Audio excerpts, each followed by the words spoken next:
আজকে অগস্ট মাসের 4 তারিখ মালয়েশিয়া থেকে যে প্রতিনিধি দলের বাংলাদেশ সফরে যাওয়ার কথা ছিল তারা কিন্তু কত রাতে গিয়ে পৌঁছাইছে, রাত 2টার দিকে বাংলাদেশে গিয়ে পৌঁছাইছে।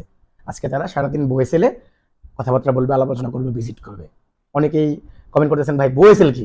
যারা বয়েসেল সম্পর্কে জানে না তাদেরকে একটু বলি। বয়েসেল হচ্ছে সরকারের নিজস্ব রিক্রুটিং এজেন্সি।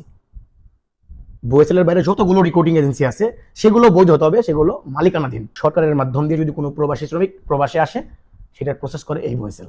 নতুন করে যারা মালয়েশিয়াতে আসার জন্য ফাইল জমা দেওয়ার চিন্তা ভাবনা করতেছে, অনেকের মধ্যে সংশয় কাজ করতেছে, তাদেরকে বলি বয়েসেল সরকারি প্রতিষ্ঠান।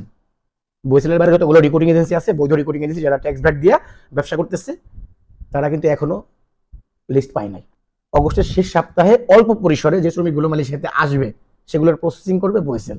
এখন যারা এই যে টাকা পয়সা দিয়ে লাইসেন্স নিচ্ছে, মালয়েশিয়ার কাজ আগে পরে যারা করছে, তারা কবে থেকে কাজ পাবে বা কাজ কবে থেকে তারা স্টার্ট করতে পারবে, এই বিষয়টা এখনো ক্লিয়ার না। কেননা বর্তমান সরকার আগের যে 100 রিক্রুটিং এজেন্সি ছিল সেখান থেকে 49 রিক্রুটিং এজেন্সির লাইসেন্স স্থগিত করছে বা বাতিল করে দিছে। যদি ধরেন কথার কথা মালয়েশিয়া 100 রিক্রুটিং এজেন্সির অনুমতি দেয়, আগে যারা কাজ করছে তাদের ভিতর থেকে তরুণদের জন্য নাই। নতুন করে কারা ঢুকবে, 100 হইব না 200 হইব না 300 হইব, সেটা একান্ত ডিপেন্ড করতেছে মালয়েশিয়ার হাতে। কারণ আমরা সোর্স কান্ট্রি। মালয়েশিয়া যে 10টা শর্ত দিচ্ছে তার মধ্যে একটা শর্ত ছিল রিক্রুটিং এজেন্সির তালিকা তাদের দিতে হবে এবং তারা ডিসাইড করবে কোন রিক্রুটিং এজেন্সি মালয়েশিয়াতে শ্রমিক পাঠাবে। অন্তর্বর্তী সরকারের সময় 400+ রিক্রুটিং এজেন্সির তালিকা কিন্তু মালয়েশিয়ার কাছে পাঠানো হয়, সে তালিকা তাদের কাছে রয়ে গেছে।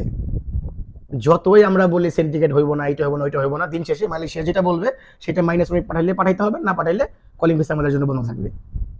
সর্বশেষ কি হলো, মালয়েশিয়ার শর্ত অনুযায়ী আমরা কিন্তু রাজি হয়েছি। রাজি হওয়ার কারণেই যে মালয়েশিয়ার প্রতিনিধি দল বাংলাদেশ সফর করতেছে এবং কি আমাদের মন্ত্রী, আমাদের উপদেষ্টা একবার না 2বার, মাঝখানে আমাদের প্রাইম মিনিস্টার মালয়েশিয়া সফর করে গেছে।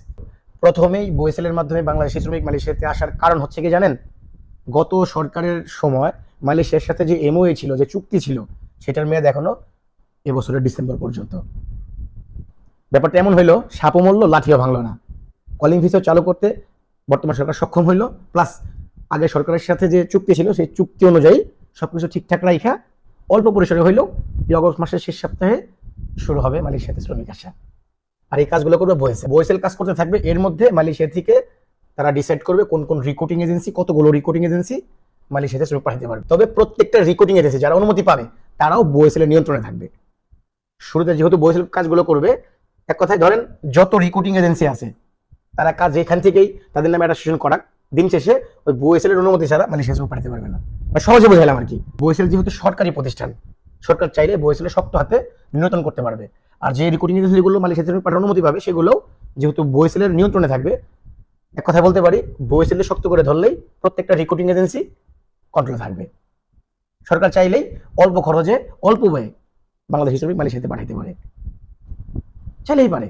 যেহেতু বয়েসেলের মাধ্যম দিয়ে সব কার্যক্রমগুলো সরকার করার একটা পরিকল্পনা নিচ্ছে, বাকিটা বাংলাদেশ বলে কথা। বয়েসেল সম্পর্কে যাদের জানা ছিল বিষয়টা ক্লিয়ার হয়ে গেল।